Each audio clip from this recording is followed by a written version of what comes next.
grâce à Dieu pour l'opportunité que le Seigneur nous accorde en ce jour d'être encore parmi les vivants.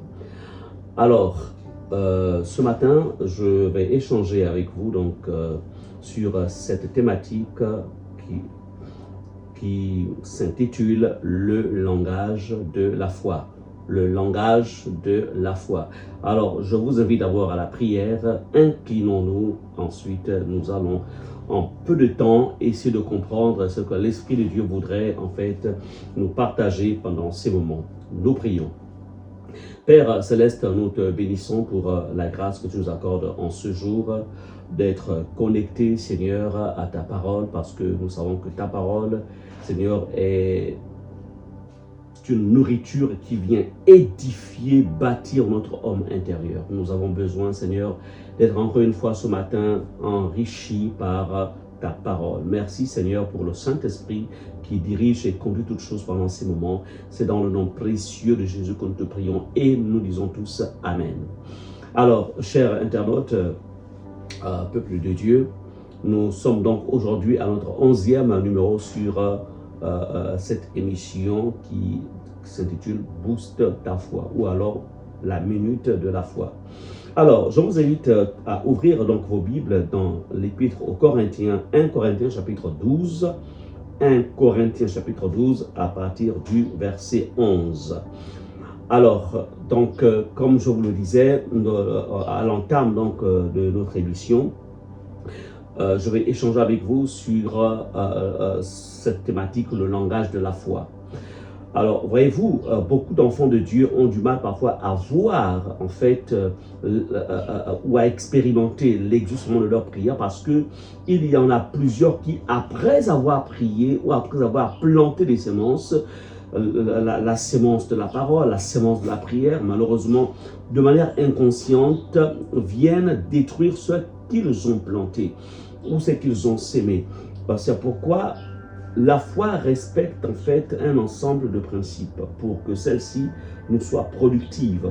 C'est pourquoi aujourd'hui je vais vous parler du langage de la foi. Alors, allons-y donc dans ce passage de 1 Corinthiens chapitre 12, verset 11, qui dit ceci.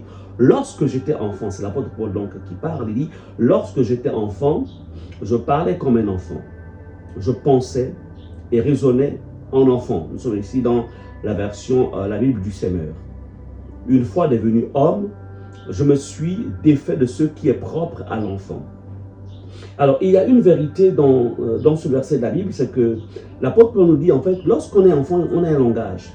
Il y a une manière de s'exprimer. Il y a une manière, en fait, de traiter ou de parler de certains sujets. Donc, propre, bien sûr, à l'enfant. Il dit, une fois devenu homme, je me suis défait de ce qui est propre à l'enfant. Alors, il y a ici deux dimensions.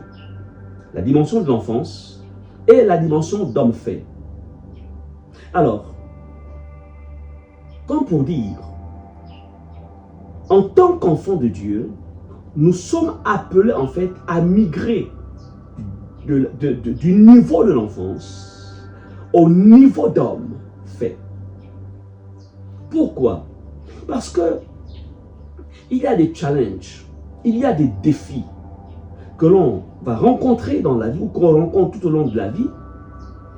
Si le challenge ou le défi qui est en face de toi est un défi qui correspond en fait à la dimension d'homme et que toi tu es encore à la dimension de l'enfant, je voudrais te dire que ce challenge, tu auras du mal à le relever.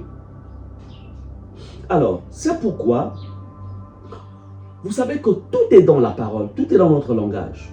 Si Jésus dit, dans la parole, il dit ceci, si quelqu'un croit qu'il peut déplacer cette montagne, s'il croit dans son cœur que cette montagne peut se déplacer, et qu'il dise, voyez-vous, c'est-à-dire la parole qui est exprimée face à une situation, en fait, a un effet. Soit l'effet qui consiste à faire déplacer la montagne, soit l'effet selon lequel, en fait, la montagne ne se déplacera pas parce que tout simplement, le langage qui a été exprimé ne convient pas, en fait, à au miracle attendu.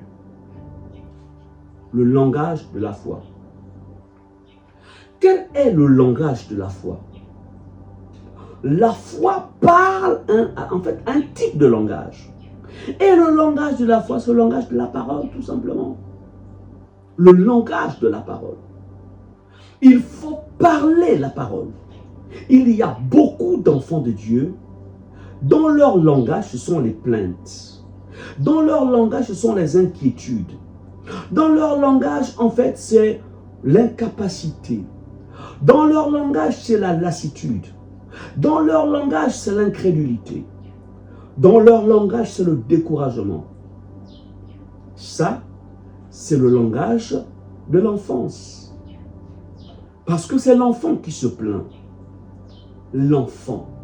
C'est pourquoi l'apôtre dit, lorsque j'étais enfant, je parlais comme un enfant. Ça, c'était son enfance spirituelle. Il dit, lorsque je suis devenu grand, homme, j'ai changé de langage. Je viens te poser la question. As-tu changé de langage? Hier, tu étais enfant. Dieu te dit, il faut que tu migres dans la dimension d'homme fait. Il faut que tu grandisses. Il faut que tu évolues. Il faut que tu apprennes à parler le langage qui fait déplacer les montagnes. Le langage qui te fait supporter la persécution. Le langage qui te maintient dans une dimension de patience. C'est pourquoi, vous allez remarquer au verset 4 de 1 Corinthiens 12, il est écrit, plutôt 1 Corinthiens 13, autant pour moi. Nous sommes dans 1 Corinthiens, 1 Corinthiens chapitre 13. Donc, je me suis un peu, excusez-moi, cher internaute, c'est 1 Corinthiens chapitre 13 et non 1 Corinthiens chapitre 12. Alors, on nous dit, il dit dans 1 Corinthiens 13, verset 4, l'amour est patient. Parce qu'en fait, la foi, en fait, prend son appui sur l'amour. Oui, parce que sans l'amour, il n'y a pas la foi. Parce que la foi de Dieu s'appuie sur l'amour. Et l'amour est patient. Tu vas avoir une foi expressive par le langage de l'amour.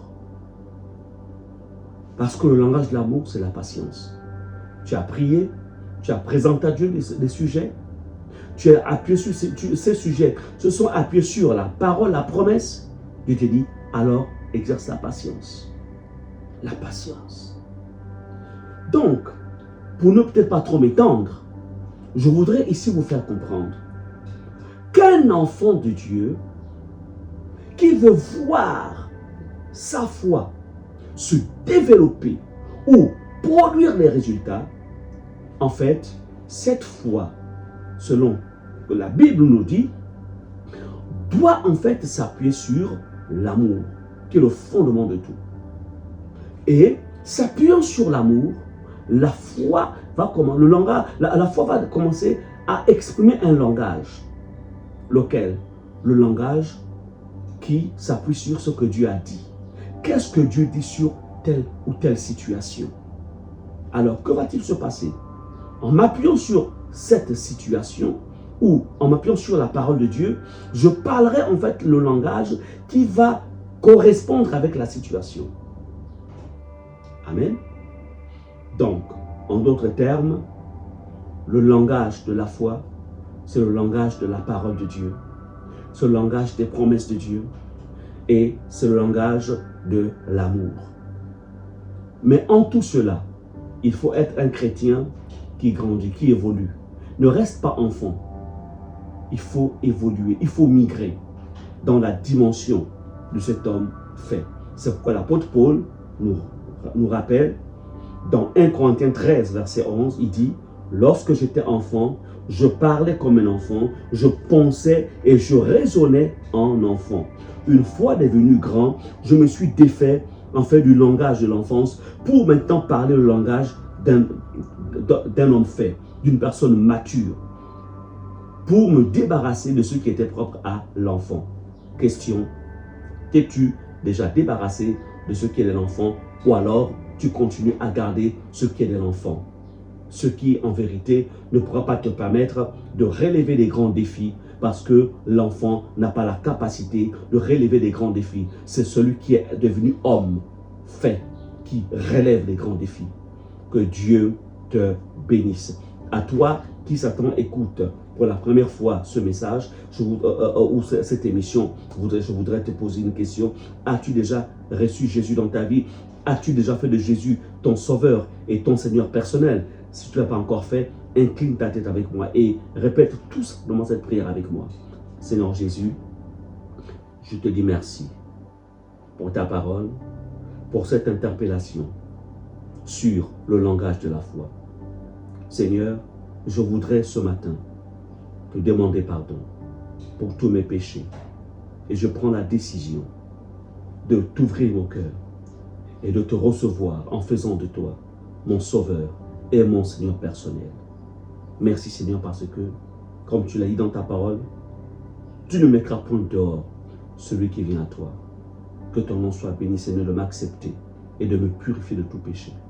C'est dans le nom de Jésus que j'ai prié. Amen. Après avoir fait cette prière, cherche une église où Jésus est prêché en esprit et en vérité.